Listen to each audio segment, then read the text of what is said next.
Hai teman, selamat datang di channel Sekate New. Jangan lupa pada teman-teman untuk like, komen, dan subscribe supaya tidak ketinggalan update dari channel ini. Mimin ucapkan terima kasih. Selamat menyaksikan. Terpaksa menikahi Pak Ustadz season 3 bab 120. 1 bulan lebih Bu Aini tinggal bersama dengan anak dan menantunya. Kondisi kesehatannya jauh lebih baik, bahkan sangat sehat. Bahkan Bu Aini sudah bertemu dengan orang tua Hana dan juga Pak Daryo. Ia dan Pak Daryo sepakat untuk tidak mengungkit apa yang ada di masa lalu. Kini mereka sudah bahagia dengan kehidupan masing-masing. Saat bayi pulang sekolah pun langsung diantarkan oleh Alika ke rumahnya karena Bu Aini menunggu di sana. Hana juga bisa tenang. Ia sudah mempekerjakan seorang asisten rumah tangga yang rumahnya tidak jauh dari sana. Jadi akan pulang saat Matiin kembali ke rumah. Hana tidak ingin mertuanya kerepotan di rumah seorang diri. Bayi mandi atau makan dulu? Bayi mau mandi dulu, Nak. Bayi mau mandi dulu, Nek. Ya udah, Nenek siapin makanan buat bayi. Bu Aini mengelus kepala bayi dengan lembut, lalu beranjak ke dapur. Ibu butuh sesuatu? Tanya Nita, asisten rumah tangga baru. Makanan buat bayi sudah siap, Nit. 5 menit lagi, Bu. Bu Aini mengangguk lalu duduk sambil memperhatikan Nita yang begitu cekatan. Soal perkataan bayi waktu itu yang masih mengganggu pikiran Bu Aini. Sampai sekarang masih belum berani ia menanyakan langsung pada Matiin maupun Hana. Padahal Bu Aini sangat penasaran apa yang sebenarnya terjadi pada Hana. Jika bertanya lagi-lagi bayi, takutnya apa yang disampaikan tidak sesuai fakta. Kamu nggak lanjut sekolah, Nit? Tanya Bu Aini membuka pembicaraan. Nggak sempet, Bu.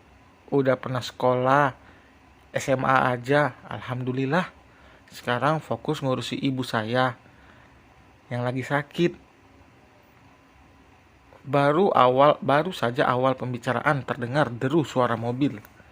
Dengan cepat Bu Aini berjalan menuju pintu depan untuk melihat siapa yang datang. Biasanya Hana yang lebih dulu pulang, namun hari itu ternyata Matiin yang lebih dulu sampai rumah. Biasanya saat Matiin sampai rumah, Nita sudah pulang, namun ini masih ada, karena memang ia tidak tahu Matiin akan pulang cepat. Tumben pulang cepat, Nak. Matiin tersenyum, lalu menghampiri sang ibu untuk mencium tangannya.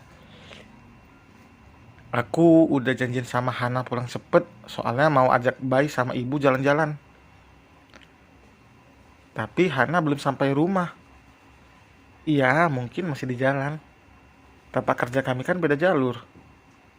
Bu Aini mengangguk. Ya udah, kamu bersih-bersih dulu biar ibu siapkan makan. Nita baru aja selesai masak. Iya, Bu. Matiin bergegas ke kamarnya. Sedangkan Bu Aini kembali ke dapur. Ia meminta Nita untuk segera pulang. Sesuai permintaan Matiin sebelum-sebelumnya. Jika Nita tidak boleh ada di rumah itu setelah Matiin pulang. Untuk menjaga fitnah dan menjaga pandangan juga tentunya.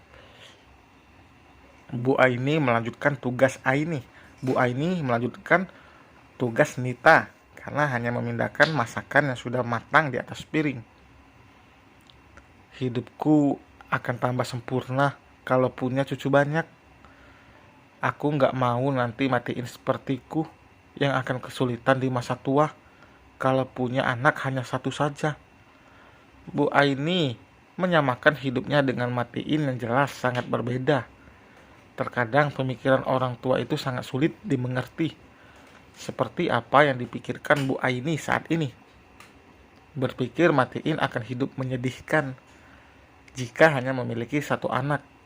Bu Aini tidak menyadari jika ia dulu sebelum bertemu Matiin kembali, sekarang hidupnya sudah enak dan terjamin, tidak perlu lagi memikirkan biaya hidup.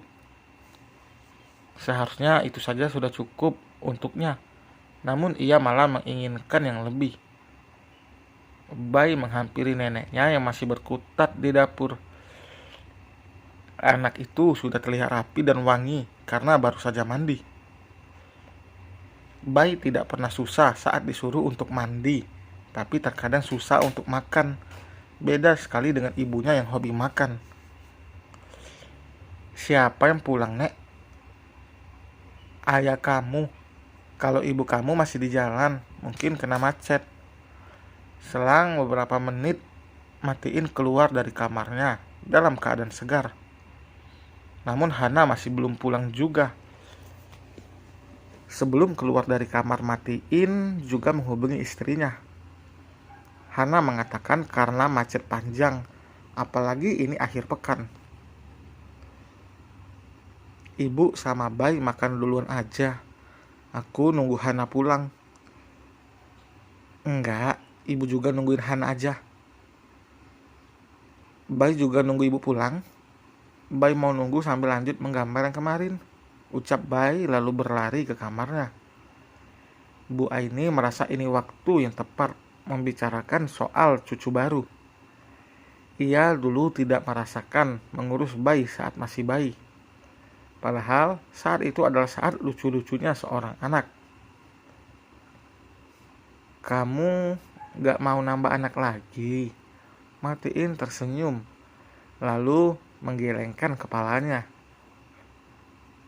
Bai juga udah cukup kok, Bu.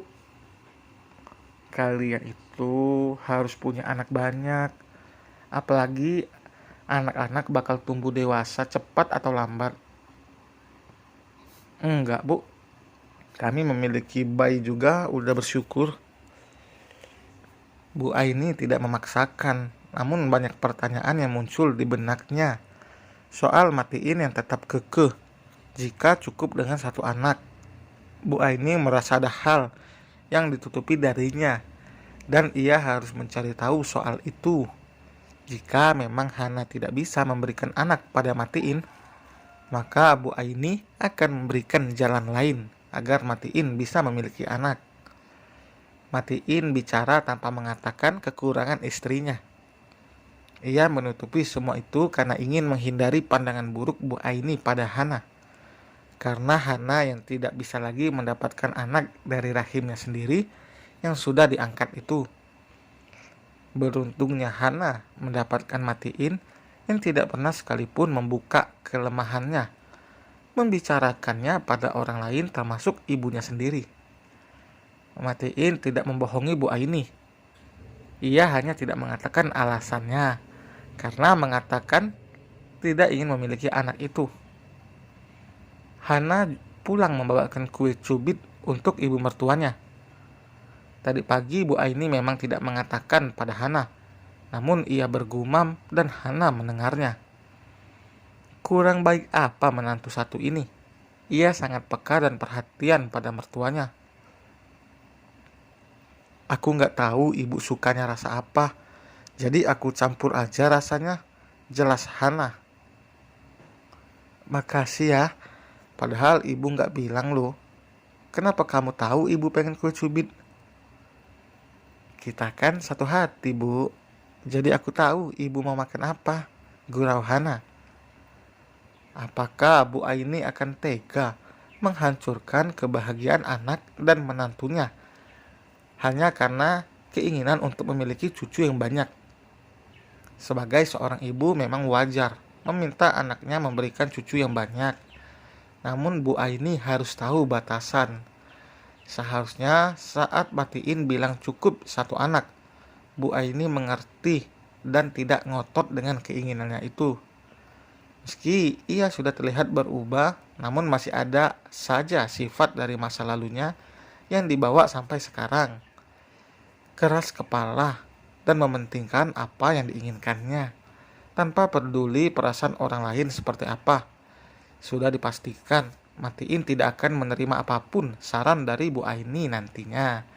Dan selesai teman, happy weekend. Terima kasih telah mendengarkan. Jangan lupa like, komen, dan subscribe. Sampai berjumpa di bab berikutnya. Bye.